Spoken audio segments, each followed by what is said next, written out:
Hey, what's happening, Barnaby here? It's time for 5 questions with a man I've known for quite some time, but never really sat down to talk to. He is delightful. His name is Jeffrey Richards. Hey, Jerry. How you doing, Jerry? Good to see you. Good to see you, too. You are a great stylist. I mean, the reputation in town, everybody says you want your hair done right, you got to go see Jeffrey Richards. So we're going to be talking about question number 5. Describe your earliest memory of wanting to cut hair.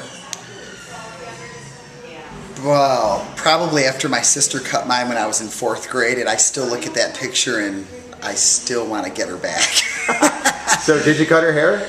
I have. She's a hairdresser too now, actually. Oh, look at that. Yeah. So we've had paybacks on each other a few times. Yeah. In the haircutting profession, they call that honoring your roots. There you go. So, it is interesting that hairstylists are like bartenders in that there's a lot of confessing going on in the chair probably.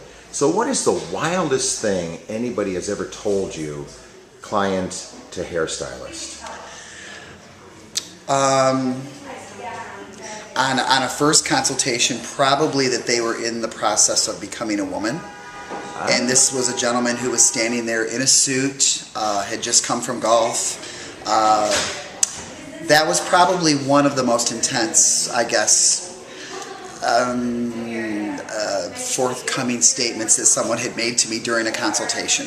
Well, it sure makes it tough because then you think, do I go with a bob or do I go with a crew cut? Right. Yeah, where do you want to end up with this? Right. But yeah, I mean, it is a job where people just share the most incredible stuff with you. I mean, and honestly, a lot of times I feel honored at the end of the day that people discuss some of the things they discuss with me, but and then sometimes it's just, they just want to talk and they just need an ear, and so a lot of times you're just sitting there listening to them. So yeah, it's kind of part psychologist, part bartender with no booze, and yeah, the hairdresser part of it. It's fun.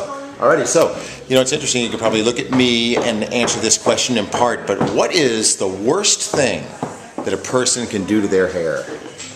Not let someone at Jeffrey Richards Salon cut it. Yeah, but you probably looked at some hair and said, what have you been doing to that? You know what it is? It's over-processing. People just want to do too much to their hair, and hair has a point that it breaks, and it gives up, and it's just got too much going on, and it's going to snap and fall off, or it should, and that's usually the people that you look at and go, ooh. Alright, well, let me ask you this. Have you ever said to yourself at the end of a haircut, man, I really booped that one up? No, because I would fix it before it went out the door. I mean, the thing is, the guests that walk out of here are our advertisements, so we want them to look incredible, and if they don't look incredible, shame on us, number one, but we want to make them look great by the time they walk out. So. But surely you've probably drifted off in thought, maybe at the end of a long day, one cut too many, and it's like, uh-oh. Yeah, I will have to. I have to admit that I have at times. I'm embarrassed to say that, especially with my new stylist standing by here. But yeah, if you're not staying focused, we can certainly. You know what it was? I picked up the wrong shear. Thought I had texturizing shears, which don't take all of the hair out. They take about half the hair out. And then you have straight shears, which take all the hair out. Thought I had texturizing, went in with the straight shears, and took a major section out of someone's head.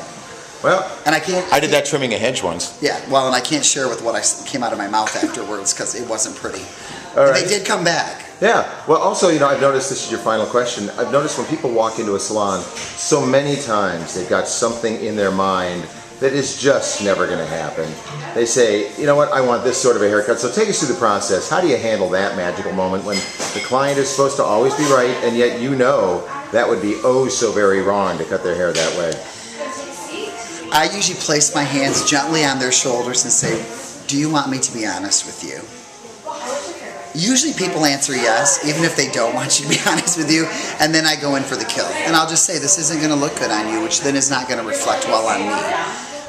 And I try to discuss it through that way, just basically trying to get on the same page of what they were thinking this haircut was going to do for them, or hair color, and then the reality of what I think. And at the end of the day, I will tell them, this is my opinion and you have your opinion, and as long as it's not going to make my work look bad, I'm willing to do it. And that's really my philosophy. I mean, as long as it's not, I want them to look the best they can, of course. They're our best advertisement, but sometimes people just need a bit of a reality check, and I feel like we do that in a very respectful but direct way.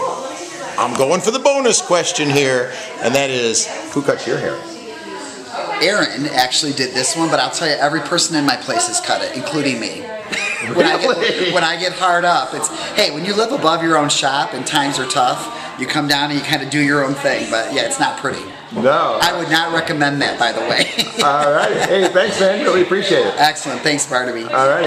And so you know what? That's 5 questions. He didn't have any idea what I was going to ask him. Hey, I didn't have half the questions in mind either. But that's the way it goes. And so if you want somebody to answer 5 questions of me, all you have to do is go to the bottom part of the website there. You'll see an email link. Just get in touch with me, because this is what I love to do, just sitting down, asking people questions out of the blue, and just seeing what they think. So tell all your friends about it. Barnaby'sList.com.